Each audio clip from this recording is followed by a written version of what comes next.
예루살렘 성에는 여러 성문이 있습니다. 그들 성문들 가운데에 양문이라고 하는, 다시 말해서 이 양이 출입하는 그런 이름을 붙인 양문이라는 문이 하나 있습니다. 아마도 제사 때 쓰는 양들이 주로 그 통로를 통해서 이동했는지 모르겠습니다.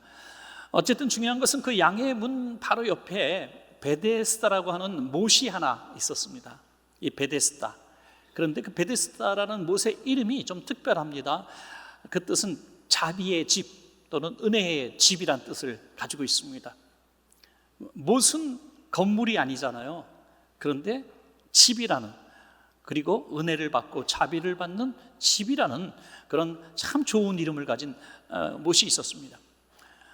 한 전승에 의하면은 그 못에 가끔 천사가 내려온다는 거예요. 천사가 내려와서 그 못을 확 뒤집어 놓아요. 요동을 치게 만들면, 사실 못이라는 것이 저장된 곳이라서 이게 뭐 움직일 수가 없잖아요. 근데 막 요동을 치게 만든다는 거죠.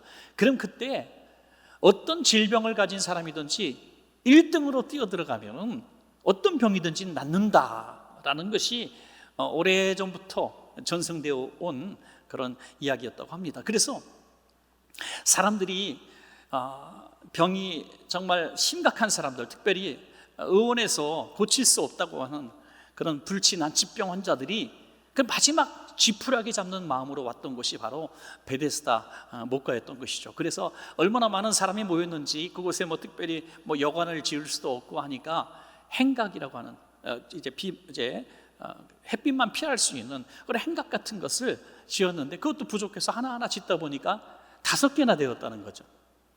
얼마나 많은 사람이 그곳에서 기다리는지 알 수가 없습니다. 오래전에 정말 우간다에 갔을 때 그 한 병원에 제가 간 적이 있었는데, 그 동네에서 제일 큰, 수도에서 제일 큰 병원인데, 뭐 특별히 그 환자들은 고사하고 부모들이 또는 가족들이 그냥 보침 하나 들고 환자를 데리고 왔는데, 거할 곳이 없으니까 그냥 그 병원 주변에 그냥 풀밭에 누워가지고 그 가족들이 마치 난민들처럼, 어마어마하게 많은 난민들처럼 그곳에서 치료받는 가족을 이제 보살피는 그런 가족들을 봤어요.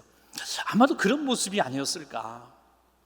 정말 처량하고 그리고 끔찍한 모습이 아닐 수 없습니다.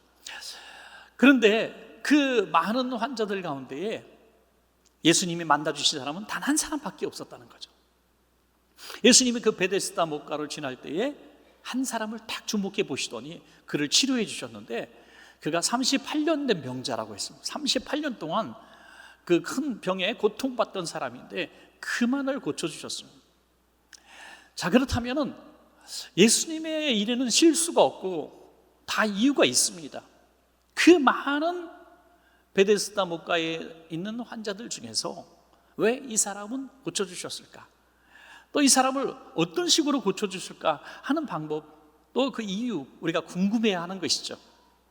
오늘 저와 여러분이 혹시 베데스다 못가에서 지푸라기 잡는 마음으로 나도 좀 고침받았으면 좋겠다, 나도 좀 잘 됐으면 좋겠다, 나도 좀 희망을 갖고 살았으면 좋겠다, 그런 마음을 가지고 베데스다 못가에서 막연한 마음으로 앉아 계신다면 오늘 저와 여러분에게도 굉장히 귀한 말씀이 되는 것이죠. 그래서 오늘 본문을 통해서 이 사람이 치료받은 그 비결, 주님을 만나고 또 복받은 그 비결에 대해서 우리 한번 생각해 보는 시간 되기를 원합니다. 크게 2가지로 저는 말씀을 드리겠습니다. 첫 번째로, 우리는 베데스다에서 예수님을 만나야 합니다. 여러분, 베데스다로 나온 것은 이 병에서 고침을 받고 싶어서 나왔습니다.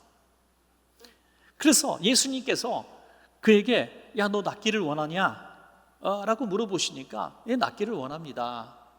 그런데 저는 들어갈 수가 없습니다. 이러쿵저러쿵 여러 가지 핑계를 대죠. 그런데 좀 이 사람에게서 참 높이 사고 싶은 점이 있습니다. 그것은 이 사람이 베데스다 못에 그래도 나왔다는 거죠. 누구도 고칠 수 없다고 하는데 베데스다에서 1등으로 들어가면 낫는다, 그 소식을 듣고 여기 희망을 걸은 거예요. 그리고 얼마나 오래 있었는지 모르겠지만 굉장히 오랜 시간 여러 번의 물이 동하는 일들이 있었습니다, 실제로. 그런데 그 동할 때에 1등으로 들어갈 수가 없었다는 것을 고백하는 걸 보니까 참 오랜 시간을 있었던 것 같아요. 그럼에도 불구하고 그 자리에 계속 있었다는 거, 참 끈기 있는 사람 아닙니까 여러분? 사람에게 제일 무서운 것은 완전한 절망입니다. 이제 끝이다, 희망이 없다, 기회가 없다. 그것이 우리를 가장 힘들게 만드는 절망인데, 이 사람은 그런 상황을 아주 여러 번 경험했음에도 불구하고 이곳을 지키고 있었다는 거예요. 떠나지 못했다고 있었다는 거예요. 그래서 우리는 믿음의 세계에서도 같다라는 것을 말씀을 드리고 싶습니다. 어떤 분 신앙생활을 몇 년 하면서 참 많은 시련도 있고 또 소원도 응답받지 못하고 그런 경우도 있습니다. 그럼에도 불구하고 하나님 만날 때까지, 또 하나님이 내 삶에 개입하여 주셔서 기적을 보여주실 때까지 끊임없이 기다리고 기도하고 그런 분들도 있죠. 근데 어떤 분은 그런 끈기 있는 마음이 없어요. 몸이 아파서 교회를 나왔다고 합시다. 교회를 나왔는데 병원에서도 힘들다고 뭐 어디서도 안 된다고 해서 교회 가면 혹시 될까 해서 왔는데 한 번 예배 딱 드리고 병이 안 났어요. 다음 주에 교회 안 나온대요. 한 번 나왔는데 교회 병이 안 떠났대요. 이런 사람도 많이 있습니다. 그런데 이 베데스다를 떠나지 않는 이 끈기 있는 사람, 믿음의 세계에서도 참 이걸 본받아야 되지 않겠습니까? 어떻게 보면 말도 안 되는 전설이죠, 전설. 그리고 실제로 낫다는 증거도 우리는 알 수 없습니다. 그럼에도 불구하고 베데스다가 나의 희망이라고 생각하고 끈질기게 그것을 버티고 있었던 이 사람을 보면서, 야, 우리가 믿음의 세계 속에서 살아계신 하나님을 믿는다는 우리가 이렇게 끈기가 없을까? 이렇게 쉽게 낙심하고 절망할까? 우리가 반성해 볼 필요가 있지 않는가 하는 생각이 듭니다. 여러분, 세상에서도 성공한 사람들 보니까 실패가 없었던 것이 아닙니다. 끝까지 절망하지 않고 끝까지 포기하지 않고 도전해서 좋은 날을 경험하는 사람들을 우리가 보게 되는 것입니다. 사단은 그래서 우리를 망하게 하기 위해서 늘 주는 것이 낙심이고 절망입니다. 여러분, 이 38년 된 병자와 같은 마음이 있다 할지라도, 삶이 되었다 할지라도 끝까지 우린 포기하지 마시기 바랍니다. 절망하지 마시기 바랍니다. 언젠가 꼭 주님께서 나를 치료하실 것이다, 나를 도와주실 것이다, 믿음 갖고 견디고 버티면 반드시 좋은 날 볼 줄로 믿습니다. 여러분, 오늘 이 사람에게 내가 낫기를 원하느냐 할 때 그가 든 핑계를 보실까요? 요한복음 5장 7절에 보면 병자가 대답하되 주여, 물이 움직일 때에 나를 못에 넣어주는 사람이 없어 내가 가는 동안에 다른 사람이 먼저 내려가나이다. 이 사람에게는 지금 친구도 없고 가족도 없고 도와주는 사람이 없습니다. 온통 경쟁자들밖에 없어요.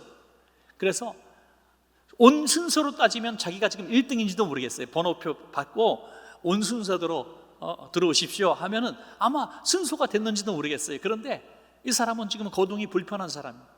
물이 막 움직여요. 제일 가까이 있었어요. 제일 오래 있었어요. 가려고 하는데 뒤에서 다리가 성한 젊은 사람이 슉 다이빙해서 들어간단 말이에요. 어떻게 하겠어요 그거?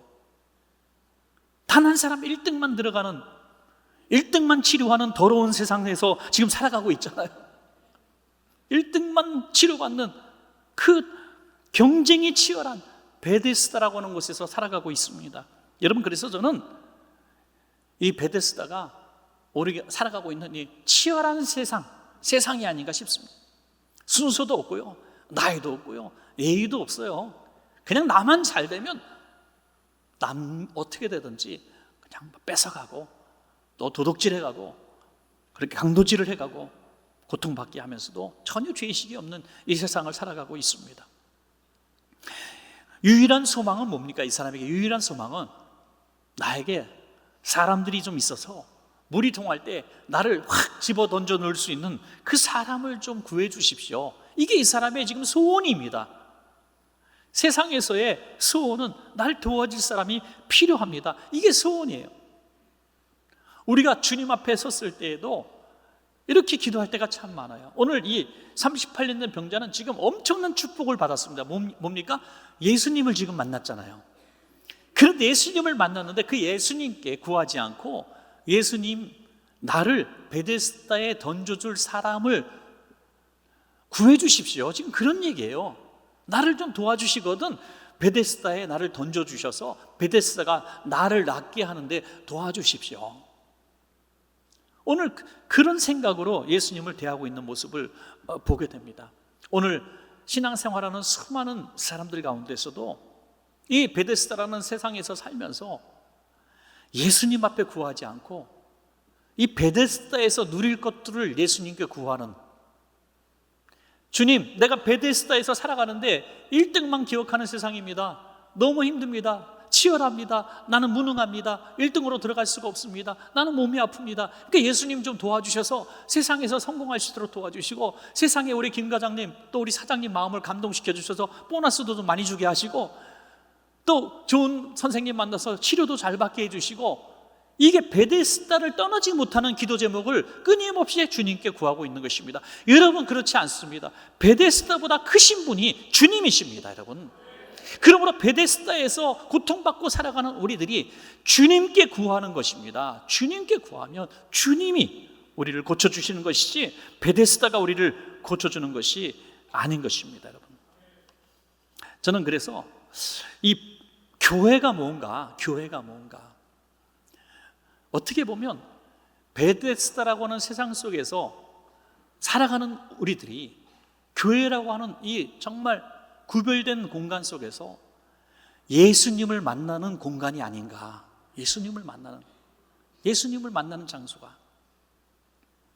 베데스다는 끊임없이 우리를 괴롭히고 힘들게 하고 절망을 주지만, 똑같은 이 세상, 베데스다라는 세상 속에서 유일하게 서 계시고 우리를 기다리고 계시는 그 예수님을 만나는 곳, 그것이 교회라면 얼마나 좋을까 하는 생각이 듭니다. 우리 원천교회는 꼭 예수님 만나는 교회가 되기를 원합니다, 여러분. 여러분, 예수님을 꼭 우리 교회를 통해서 만났으면 좋겠어요. 또 목회자도 무엇인가? 목회자도 그런 거 아니겠어요? 목회자도 성도님들을 예수님 만나도록 도와주는 사람이 목사라고 생각을 합니다.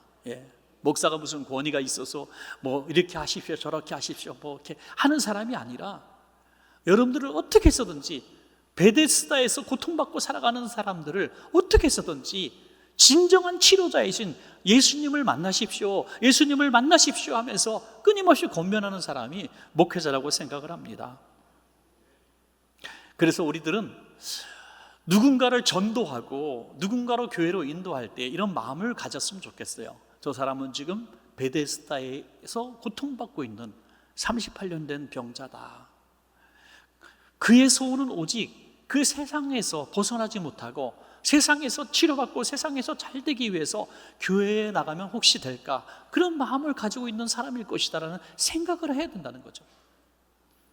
그를 교회로 인도하는 우리 궁극적인 목표는 베데스다가 중요한 게 아니라 베데스다보다 크신 주님을 만나는 것이 중요합니다. 이것을 가르쳐 줄 수 있는 마음으로 인도하는 자가 바로 전도자라는 것이죠. 얼마 전에 그 안양에 있는 그 세중앙교회라고 있습니다. 거기 황 목사님이란 분이 계신데요. 그 목사님으로부터 아주 은혜로운 그런 이야기를 들었습니다. 우리 섬기는 교회에 장로님들이 굉장히 많아요. 10,000명이 넘는 교회니까. 근데 그 장로님들이 많은데 그 장로님들 가운데 4분이 족구를 그렇게 좋아하신대. 족구 뭔지 아시죠? 이게 족구를 좋아해서 4분이 이제 교회 근처에 있는 족구장으로 공 하나 들고 가신 거예요, 장로님들이. 그런데 족구장에 청년들이 먼저 자리를 차지하고 있는 거예요. 그래서 장로님들이 제안을 했답니다. 어이 젊은이들, 우리랑 족구 시합 한판 어때? 만약에 자네들이 이기면 우리가 아주 좋은 저녁을 사겠네. 그런데 우리가 이기면 어떻게, 여러분 하나 우리 소원 들어주겠나? 뭔가 뭐예요? 그랬더니 우리가 이기면 너희들 주일날 교회 한번 나와주면 좋겠다, 이렇게 한 거예요. 그들이 생각할 때 뻔한 예수쟁이들 수작을 부리는구나 이렇게 생각하겠죠. 그런데 걱정할 게 없었다는 거죠. 젊은이들이 볼 때 장로님들 한벌 간 사람들 아닙니까 다, 그죠? 자기들이 볼 때는 아버지 뻘 되는 사람들이, 아버지 뻘 되는 사람들 족구 해봐야 갖고 놀 것 같아. 아유 좋아요 그까짓 거 오늘 저녁이나 얻어먹자 하고 응했다는 거죠. 아니나 다를까 1세트, 3세트 경기라 1세트를 딱 했는데 게임도 안 되는 거예요. 참패를 당합니다. 참패를. 게임도 갖고 놀았어요. 그러니까 이 청년들이 웃고 아주 좀 봐주면서 하고 난리가 아니에요. 장로님들이 이거는 큰일 났다고 생각해서 4명이 모여서 무릎을 꿇고 손을 딱 잡고 기도를 했답니다. 하나님, 이것은 운동이 아니라 승패의 문제가 있는 것이라 영적 전쟁입니다. 영적 전쟁입니다. 우리가 반드시 이겨야 저들을 교회로 인도할 수 있습니다. 우리에게 힘을 주소서라고 기도했는데요, 정말 거짓말처럼 연승을 해가지고 승리를 했다는 거 아닙니까? 그래가지고 주일날 이 청년들이 진짜로 교회로 나왔다고 하는 얘기를 듣고, 야, 그렇다고 오늘부터 족구장 다니라는 얘기는 아니고요, 온통 그분들의 마음속에는 어떻게 하면 한 영혼을 교회로 데려올까, 어떻게 하면 저 사람을 교회로 인도할까 하는 마음을 가졌다는 거예요. 그게 뭡니까? 한 교회로 인도하는 게 아닙니다. 한 교회를 부흥시키겠다고 하는 게 아닙니다.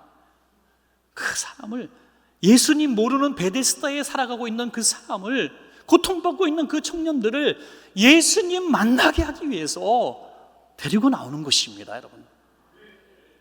그래서 저는 한편 교회는 그 삭개오가 올라갔던 그 무화과 나무가 아닌가 그렇게 싶습니다. 옛날에 뽕나무라 그랬었죠.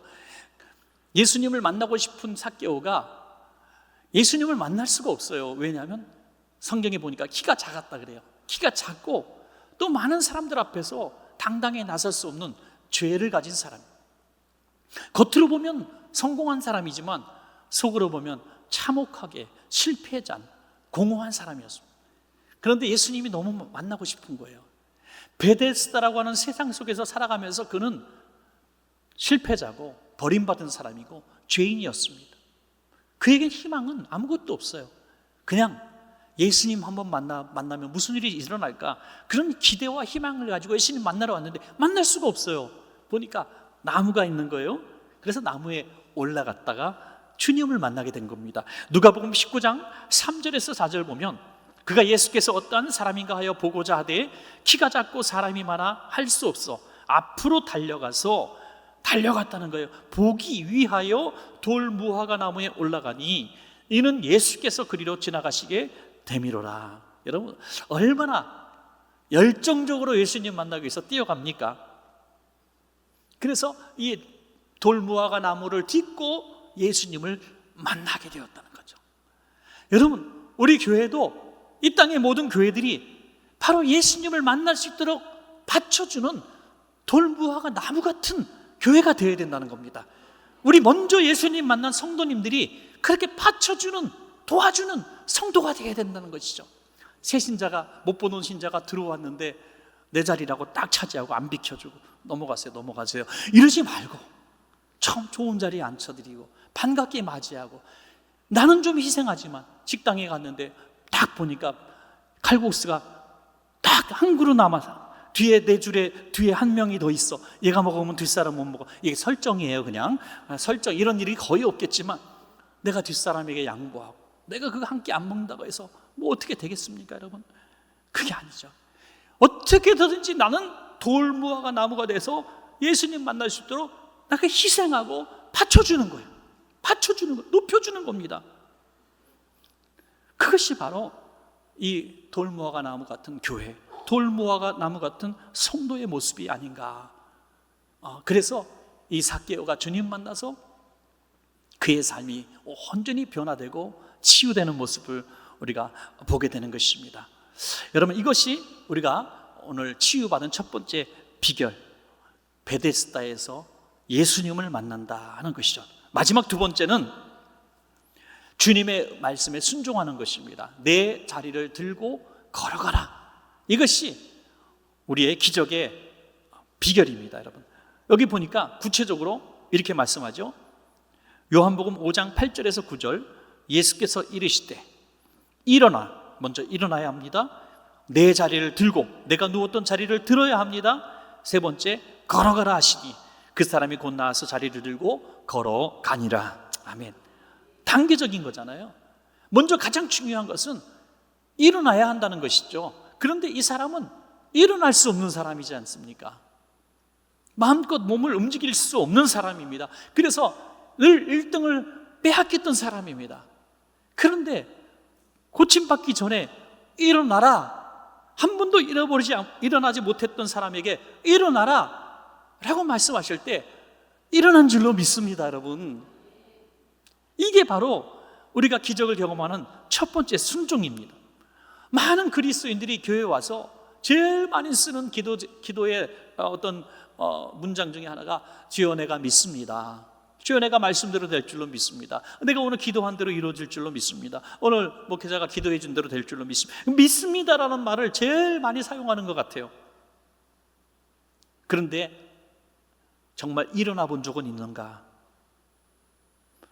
왜요? 베데스다에 우린 너무 익숙하기 때문입니다.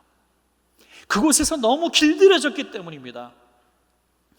어떤 큰 짐승을 어릴 때부터, 새끼 때부터 쇠 같은 걸로 목을 잘 매가지고 어디다 걸어놓는다고 해요. 그러면 아무리 발버둥 쳐고 몸부림을 쳐도 뽑히지 않잖아요. 그러니까 나중에는 포기한대요. 나중에는 이렇게 보면 허접한 곳에 묶어놔도요, 시도조차 하지 않는데요. 그래서 그냥 이렇게 끌고 다닐 수가 있답니다. 어떤 조련사는요, 아기 때부터 사자를 스레바로 때렸대. 이렇게 때리면서 훈련을 시켰더니 이게 이만한 성체가 됐는데도 불구하고, 어마어마한 사자가 됐는데도 불구하고 스레바 들고 덤비면 도망간대. 왜요? 스레바가 어마어마무시하게 무서운 자기를 징계하는 매라고 포기해버리는 거예요. 절망해버리는 거예요. 우리가 믿는다고 하면서도 너무 세상의 절망에 길들여진 거예요. 난 안 돼, 해봐도 안 돼. 우리 찬양 부를 때도 예배 끝나고 할 수 있다, 하면 된다, 해보자, 이 찬양하면서도 할 수 있다가 아니라 할 수 없다, 해보나만 하다, 해봐도 안 되는데 뭐하러 하냐, 이러면서 찬양을 취하면 무슨 소용이 있냐 이거죠. 안 해본 거 한번 해보자는 겁니다. 일어나 보자는 겁니다. 여러분, 일제시대 때 우리 국군 포로를 한 2만 명 정도 수용한 수용소가 있었다 그래요. 그런데 이 수용소에서 4년에서 5년 정도 있고 이제 해방을 맞아서 나왔는데 2만 명 중에 8천 명이 죽었어요. 절반이 죽은 거죠. 그런데 나중에 증언을 통해서 듣게 되는 것이 너무 안타까운 얘기라는 거예요. 실제로 고문을 받고 또 총살을 당하고 어떤 가혹행위에서 죽은 사람은 극소수라는 거예요. 그냥 시름시름 앓다가 흐느적 소위 좀비처럼 흐느적거리다가 시름시름 앓다가 하나씩 죽어나갔다는 거예요. 절망이 사람을 죽였다는 거예요. 절망이. 희망이 없는 거예요. 1년이 있고 2년 있고 3년이 있어도 나갈 희망이 없으니까 죽게 되었다는 거예요. 베데스다에 길들여지고 세상에 길들여지고 실패와 절망에 길들여지면요, 일어날 힘이 없는 것입니다. 그러다가 우리 교회에 와서 주님의 말씀을 듣는 거예요. 일어나라 그러면 일어나지 못했고 일어난 적도 없지만 내가 오늘 말씀에 의지하여 한번 일어나기를 원합니다. 내 삶도 변화될 수 있습니다 하고 일어나 보는 거예요. 이게 첫 번째 기적의 비결인 줄로 믿습니다, 여러분. 그리고 두 번째는 내 자리는 내가 들고 일어나야 한다는 거죠. 이 38년 된 병자의 가장 치명적인 약점은 뭐냐면 다 다른 사람 핑계라는 거예요. 내가 들어가려고 하지만 다른 사람이 새치게 했습니다. 내가 들어가고 싶지만 나는 들어갈 수 없어서 나를 도와줄 사람이 필요한데 나는 친구가 없습니다. 계속해서 자기의 무능력과 주변 사람들을 탓하는 이야기들만 하고 있습니다. 그런데 예수님이 말씀하십니다. 아니야, 네 문제는 네가 해결해야 해. 내 자리를 들고 일어날 수 있는 사람은 그 누구도 아니라 바로 너 자신이라는 것입니다. 사랑하는 여러분, 우리 교회 정말 힘든 상황 가운데서 교회 오신 분들이 많을 거예요. 정신적으로 너무 큰 질병, 삶의 무게가 너무너무 커서 정말 중노니 한번 교회라도 한번 가보자. 천이가 저렇게 교회에 대해서 얘기하니까 그래 한번 가보자, 이런 신락 같은 희망으로 온 곳이 베데스다에 있습니다. 그곳에서 교회라는 건물 안으로 들어와서 우리는 베데스다에 머물러서는 안 되는 거예요. 교회가 여러분들을 치유하는 게 아닙니다. 목회자가 여러분들을 일으키는 게 아닙니다. 베데스다에서 만나는 주님께서 믿음을 주셨을 때 여러분들의 믿음으로 일어나는 것입니다. 여러분의 믿음으로 고침받는 것입니다. 그러므로 어떤 교회가, 어떤 목회자가 있어서 중요한 것이 아니라 내가 예수님으로부터 받은 믿음이 중요한 것입니다. 여러분, 과거에 무기력해서 나약함에서 할 수 없다는 생각에서 벗어나시기 바랍니다. 여러분들의 삶의 자리, 정말 어떻게 보면 각자가 사연 없는 사람 없어요. 제가 여러분들 아무나 집사님 오늘 식사 한번 합시다 하면서 모시고 가서 얘기하면은요, 그냥 은혜로운 얘기만 하시더라고요. 그런데 제가 어느 집사님 딱 모시고 가서 진짜 술 한 잔 탁 하고 진하게 한번 막 소주 한 몇 병 마시고 얘기하자 보면 사연 없는 얘기가 없을 거예요. 눈물이 줄줄 날 정도로 우리 모든 걸 가슴에 안고 살아가고 있어요. 안 그런 척하면서 살아가고 있어요. 믿음 있는데, 내가 예수 믿는데 이렇게 얘기하는 게 부끄러운 거 아닌가라는 생각으로 감추고 살아가고 있어요. 여러분, 그것이 누가 해결해 주시는 문제가 아니잖아요. 내가 해결해야 됩니다. 내가 치료받아야 됩니다. 내 깨어지고 상한 과거가 고침받아야 합니다. 그렇기 위해서는 주님, 그 누구 때문에 막 원망하고 그 문제를 해결하려고 하지 말고 주님, 나를 고쳐주십시오. 내 미움과 증오와 과거의 아픔에서, 서러움에서 나를 온전히 치료하여 주시옵소서. 내가 과거를 이제 청산하겠습니다 하고 자리를 일어나서 내가 살았던 그 끔찍했던 베데스다에 묶여 있었던 그 침대를 부셔버리는 거예요. 부셔버리는 거예요. 여러분, 잠깐 외출하고 돌아올 때에 집에 있는 물건들을 그냥 놓고 갑니다. 돌아올 거니까요.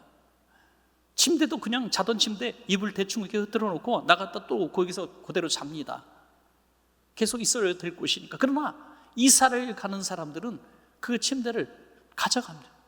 그곳에 놓일 침대가 아닌 거죠. 그곳에 있을 동전 하나까지 싹 가져갑니다. 왜? 다시 올 곳이 아니기 때문에 그렇죠.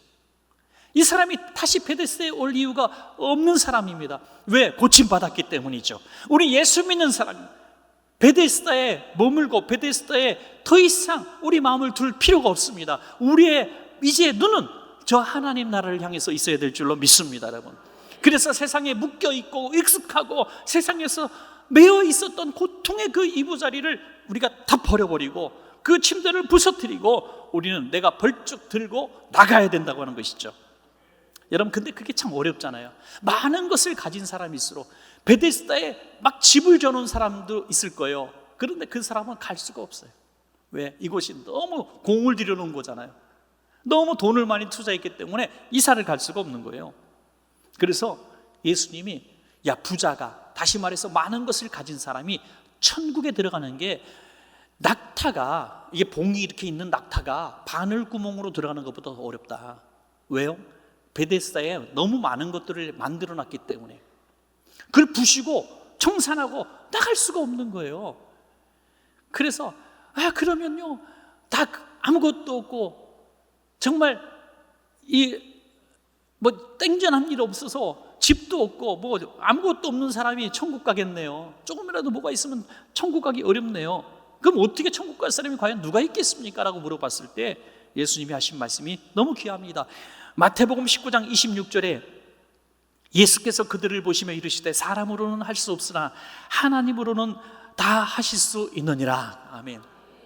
하나님은 우리를 그 베데스다에 놓였던 우리의 모든 것들을 버려버릴 수 있도록 우리에게 천국을 보여주실 수 있다는 거죠. 여러분, 사도 바울이 주님을 만나기 전에는 세상의 모든 것들이 베데스다였습니다. 자랑하고 늘 1등인 사람입니다. 이것이 최고의 자기의 터전이었고 그라운드였어요. 그런데 예수님 딱 만나니까 이게 베데스다 별거 아니거든요.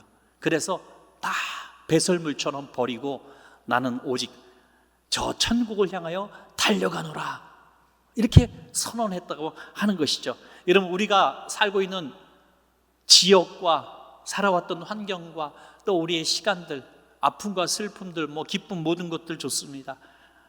다 그것들은 주님 나라 갈 때는 결국에는 다 버려버리고 갈 것들입니다. 그것에 매이지 마시고 천국을 바라보시는 우리가 되어야 될 줄로 믿습니다, 여러분. 마지막 세 번째로 우리는 베데스다에서 이제 성전으로 걸어가야 합니다.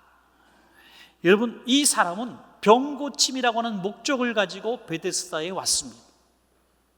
만약에 베데스다에 1등으로 들어가서 그가 나았더라면 그는 방방곡곡 다니며 이렇게 얘기했을 겁니다. 베데스다에서 나는 나음을 얻었습니다. 베데스다에 1등으로 들어갔더니 복을 받았습니다. 이렇게 자랑을 하고 베데스다를 광고했을 겁니다. 그러나 그는 예수님을 만나 고침받았기 때문에 이렇게 얘기합니다. 예수님이 나를 고쳐주셨습니다. 예수님이 나를 고쳐주셨습니다. 어느 교회가, 어느 목사가 나를 고쳐준 것이 아니라 예수님이 나를 고쳐주셨습니다라고 예수님께 영광을 돌리시기 바랍니다, 여러분. 이것이 변화된 사람의 증거였습니다. 곧 이후에 우리 성경 구절을 읽어보시면 이 사람을 예수님이 어디서 만납니까? 성전에서 다시 만납니다. 고침받은 그가, 야, 내가 건강 얻었다, 산으로 들러 막 이제 건강 얻은 것 가지고 못 누렸던 자유를 누리고 못 누렸던 즐거운 일들을 행하기 위해서 달려간 것이 아니었습니다. 그가 너무나 고맙고 감사해서 성전으로 들어가 하나님 앞에 예배하는 모습을 보게 되는 것입니다. 여러분, 제대로 만난 거죠. 만약에 베데스다가 그를 치료했으면 그는 세상으로 나갔을 겁니다. 그러나 예수님이 치료해 주셨기 때문에 성전으로 가서 하나님께 영광을 돌리고 있는 것입니다. 여러분, 이것이 주님께서 기뻐하시는, 베데스다에서 치료받지 않게 하시고 주님을 통해서 치료받게 하시는 하나님의 계획이셨습니다. 여러분, 말씀을 맺겠습니다. 우리는 막연하게 내 문제가 너무 힘들고 아파서 세상 그 누구도 해결할 수 없기 때문에 혹시나 하는 마음으로 우리는 교회라고 하는 곳으로 올 수가 있습니다. 그러나 여러분, 기억하십시오. 교회는, 어느 목회자는 우리를 고치는 분이 아닙니다. 고치는 곳이 아닙니다. 그곳에서 만난 예수님이 우리를 치료하시는 겁니다. 예수님을 꼭 우리 예배총에서, 여러분, 우리 교회를 통해서 꼭 만났으면 좋겠어요. 그리고 예수님으로부터 고침받은 그 비결이 뭡니까? 내가 믿음 가지고 어느 날 믿음이 생겼을 때 말씀대로 벌떡 일어나는 겁니다. 과거를 청산하는 겁니다. 그리고 예배하는 자리로 나아가는 것입니다. 이것이 주님께서 기뻐하시는 치료의 방법이고 또 치료의 계획입니다. 이 모든 복을 받는 우리 성도님들 다 되시기를 축원합니다.